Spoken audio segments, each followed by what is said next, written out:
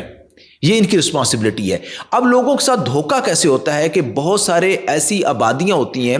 جیسے کوئی کچی آبادی ہو گئی, اس کو انہوں نے سوسائٹی کا بورڈ لگا دیا. اب ہر بندہ یہ سمجھتا ہے کہ یہ ڈیفینیٹلی رجسٹرڈ ہوگی, تو اس اور وہ بڑے زبردست قسم کے آفیسز بنا کے بیٹھ جاتے ہیں, اور آفیسز بغیر رجسٹریشن کے, مزے کی بات یہ ہے کہ رجسٹریشن کے بغیر بنائے جاتے ہیں, اور وہ یہ تمام جو ملی بھگت کا ایک نظام ہے اس کے تحت یہ سارے. اچھا یہ بتائیں نا کہ ہاؤسنگ سوسائٹی یا ہاؤسنگ اسکیم دونوں کو ویریفائی کرنے کے لیے جو عام ایک پرچیزر ہے وہ کس کس فورم پر جا سکتا ہے؟ دیکھیں, اگر ہاؤسنگ سوسائٹی ہے تو رجسٹرار ہاؤسنگ سوسائٹیز کے پاس جا کر, اس کے آفس جا کر آپ معلومات لے سکتے ہیں, ان کی ویب سائٹ کے اوپر چیک کر سکتے ہیں, ان کے آفس میں جا کر آپ وہاں پر نام بتا کر کہ یہ فلاں سوسائٹی ہے, آپ اس کی رجسٹریشن کا مجھے نمبر دے دیں, یا اس کے کیا یہ آپ نے اس کو پاس کر دیا ہے, اس کی رجسٹریشن اس کو مل چکی ہے یا نہیں مل چکی, وہاں فوراً پتہ چل جاتا ہے. تو اسکیم کے لیے آپ ٹی ایم اے کے آفس جاتے ہیں, ٹی ایم اے کے آفس میں جا کر آپ بتاتے ہیں کہ جی یہ فلاں اسکیم ہے, کیا یہ رجسٹرڈ اسکیم ہے یا نہیں ہے. اچھا, یہ وہاں جا کر آپ کو پتہ چل سکتا ہے, کیونکہ جو ٹی ایم اے ہے وہ بہت سارے اس کی سیکیورٹیز اور چیکس بھی ہیں اگر کوئی اسکیم کو وہ رجسٹرڈ یا اپروو کرتے ہیں تو. ایک تو سب سے پہلی بات یہ ہے, جیسے لاہور ہے, لاہور کے اندر اگر کوئی اسکیم رجسٹرڈ ہوتی ہے تو وہ اس کا N O C L D A جاری کرے گا, کراچی کا کے ڈی اے کرے گا, اور اس طرح اسلام آباد کا جو ہے سی ڈی اے کرے گا. ٹھیک ہے, تو وہ آپ سی ڈی اے, کے ڈی اے اور ایل ڈی اے سے بھی معلومات لی جا سکتی ہیں کہ یہ فلاں اسکیم جو ہے یا یہ سوسائٹی ہے یہ تو بڑے شہروں کی بات ہے, چھوٹے شہروں میں T M A of course وہ ٹی ایم اے کے آفس میں آپ جائیں, وہاں جا کر آپ کو پتہ چلتا ہے, کیونکہ وہ ٹی ایم اے نے بہت سارے جو ان کے پلاٹس ہوتے ہیں وہ مارگیج کر لیتے ہیں, وہ اپنے پاس بینک گارنٹی رکھ لیتے ہیں. اگر کوئی بلڈر یا اس میں کوئی جو اگر کوئی ڈیولپر وہاں پہ کوئی گڑبڑ کرتا ہے, وہ ڈیولپمنٹ کے بغیر بھاگ جاتا ہے یا ڈیولپمنٹ نہیں کرتا یا سست روی کا کام کرتا ہے, تو ٹی ایم اے کے پاس اختیارات موجود ہوتے ہیں. وہ پلاٹ جو انہوں نے مارگیج کیے ہوتے ہیں وہ بھی اس کو ان کی وہ مارگیج پلاٹ کو کبھی بھی وہ آگے نہیں کر سکتے. یعنی آپ کہنا چاہ رہے ہیں کہ اگر کسی نے اسکیم کے اندر, ہاؤسنگ اسکیم کے اندر پلاٹ لے لیا, گھر دے لیا, اس کے ساتھ کوئی فراڈ ہو گیا ہے, اور جو ڈیولپر ہے وہاں کا اس نے مطلوبہ جو سہولتیں ہیں وہ نہیں دی, یا اس کا پلاٹ جو ہے اس کی کینسلیشن کر دی ہے, یا اس کو پتہ ہی نہیں کہ اس کا پلاٹ ہے کیا جبکہ اس نے ڈیوز دے دیے, تو وہ کس فورم پہ جائے گا, اس کو واضح کریں. جی, پہلی بات یہ ہے کہ اگر کوئی کبھی ایسا کوئی کیس آپ نے دیکھا بھی ہے کیا, کیس ایسے لوگوں کے تو لٹک جاتے ہیں کیس؟ جی, اس میں یہ ہے کہ سب سے پہلی بات یہ ہے کہ آپ کے کوئی ڈیولپر نے اگر کوئی اس طرح کی حرکت کی ہے تو آپ متعلقہ ریگولیٹری اتھارٹی کے پاس جائیں. اگر وہ اسکیم رجسٹرڈ ہے تو ریگولیٹری اتھارٹی جو ہے نا وہ اس کے خلاف ایکشن لے گی, اور اس کا جو ڈپٹی کمشنر اس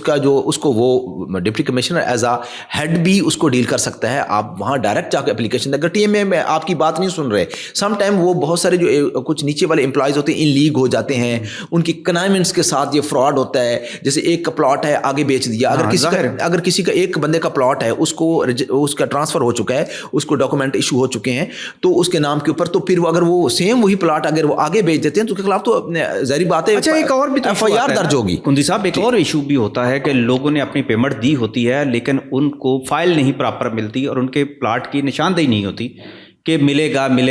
گا برسوں الاٹمنٹ کی جو ہونی چاہیے وہ نہیں, ان کو پلاٹ ہی نہیں ملتے. تو ایسی صورت میں کیا کریں اس اسکیم کے بارے میں؟ دیکھیں, اگر وہ کوآپریٹو ہاؤسنگ سوسائٹی ہے تو آپ ڈیفینیٹلی رجسٹرار ہاؤسنگ سوسائٹیز کے پاس جائیں گے, وہاں کمپلینٹ لے کے جائیں گے. اگر رجسٹرار ہاؤسنگ سوسائٹیز آپ کی بات نہیں سن رہا تو آپ محتسب کو بھی اپلیکیشن دے سکتے ہیں. ٹھیک ہے, آپ ہائی کورٹ بھی جا سکتے ہیں ڈائریکٹ. اب تو ہائی کورٹ نے ہر ادارے کے اوپر ریڈریسل کمشنر بنا دیے ہیں. اچھا, یہاں ایک اور صورتحال بھی پیدا ہو جاتی ہے, اگر اسکیم کے خلاف خود گورنمنٹ نے کوئی ایکشن لے لیا ہو, جی ان کے خلاف کوئی ایکشن لینے کے بعد, لیکن متاثر تو عوام ہوتی ہے نا, جس نے ایک بندے نے لاکھوں کروڑوں روپیہ دے کر وہاں پلاٹ خریدا ہوتا ہے, تو وہ اس مرحلے پر کیا کرے کہ وہ تو کہتا ہے جی ہمارا کیس تو پہلے ہی لگا ہوا ہے, ہائی کورٹ میں لگا ہے, سپریم کورٹ میں لگا ہوا ہے. عام جو سائل پرچیزر ہے وہ پھر کہاں جائے, وہ کیسے اپنا وہ جو پیسہ کروڑ روپیہ جو اس پلاٹ کی خریداری میں, جیسے کہ گوادر میں بہت ساری ایسے اسکیمیں ہیں, ہاؤسنگ سوسائٹی ہیں جن کے کیسز تو آپ نے عدالتوں میں لگے ہوئے ہیں, لیکن عام جو پرچیزر ہے وہ پریشان ہے, وہ کہاں جائے؟ دیکھیں جی, سب سے پہلی بات عرض کروں کہ جی کبھی بھی کوئی اسکیم یا سوسائٹی کا نام اس وقت تک نہیں لکھا جا سکتا جب تک وہ رجسٹرڈ نہ ہو. ٹھیک ہے, جب کوئی پروجیکٹ رجسٹرڈ ہو جاتا ہے تو وہ سکیم جو سوسائٹی بن جاتا ہے. اس میں سے بہت سارے پروجیکٹ ایسے ہوتے ہیں جو رجسٹرڈ نہیں ہوتے, یا ابھی رجسٹریشن کا پروسیس ہی پورا نہیں ہوتا, انہوں نے پورے نہیں کیے ہوتے, رجسٹریشن کے پروسیس میں ہوتے ہیں. تو بدقسمتی یہ دیکھیں کہ وہ سوسائٹی اور سکیم کا نام دینا شروع کر دیتے ہیں اور لوگ اعتبار کر لیتے ہیں ان ریگولیٹری اتھارٹیز کے اوپر. یہ تو رسپانسبلٹی ان ریگولیٹری اتھارٹیز کی. اگر کوئی ڈیفالٹ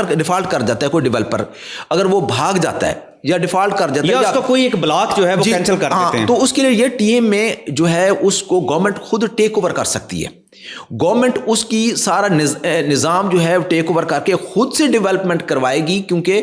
گورنمنٹ کے ساتھ اس کی سیکیورٹیز وغیرہ, جو پلاٹ کی مورگیج وغیرہ, وہ گورنمنٹ کے ساتھ اس نے ایک اس کا معاہدہ ہے. گورنمنٹ کی یہ کنڈیشنز میں ایک کنڈیشن ہے کہ اگر آپ نے سپوز یہ کمپلیٹ نہ کیا تو آپ سرنڈر کریں گے, 4 فیٹ ہو جائے گا آپ کا رائٹ, آپ کو رائٹ آپ کا جو ہے نا وہاں پہ آپ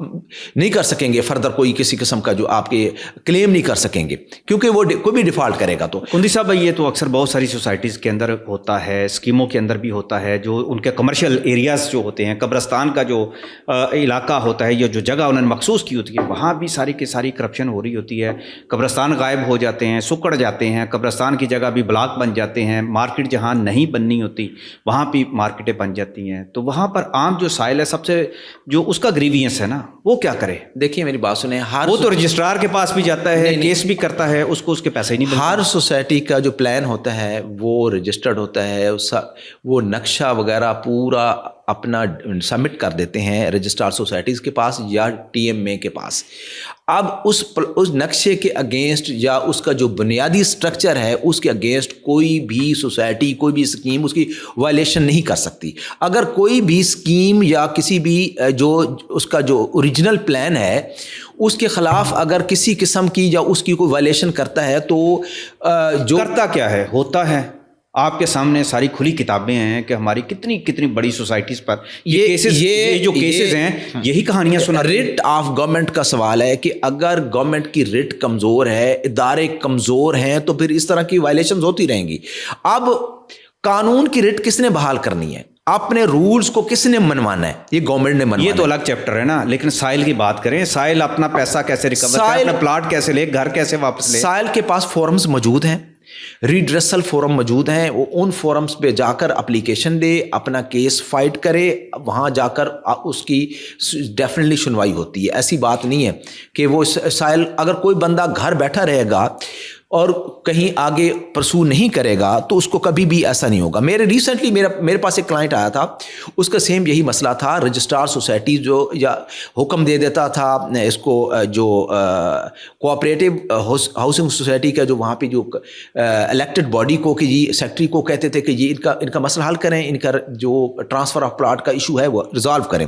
تو وہ آئے دن لٹکائے رکھتے تھے, پھر وہ ادھر جاتا تھا, پھر اس طرح سے شٹل کاک بنا ہوا تھا. تو میں نے اس کو کہا کہ آپ کے پاس ان کے اوپر بھی گورننگ باڈیز ہوتی ہیں, ان کے اوپر بھی چیک اینڈ بیلنس ہوتا ہے. آپ وہ چلا گیا وہاں پہ